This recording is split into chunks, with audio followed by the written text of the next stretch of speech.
એ નર્મદા બંધ જેને બનાવવાનું સપનું સેવ્યું એવા સરદાર વલ્લભભાઈની પ્રતિમા માનનીય વડાપ્રધાન નરેન્દ્રભાઈએ જ્યારે ત્યાં મૂકી ત્યારે એનું આજે કરોડો લોકો દર વર્ષે મુલાકાત લે છે। અને પહેલાં કોંગ્રેસની સરકારો હતી એટલે મારે કહેવું ના જોઈએ, બહારથી મહેમાનો આવે ત્યારે શું ભેટ આપતા હતા? સીધી સૈયદની જાળી।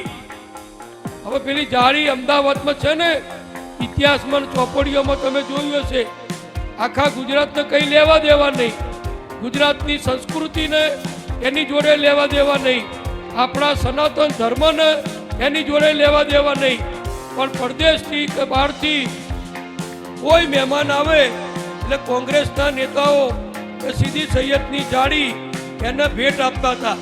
હવે એ બધું બદલાઈ ગયું।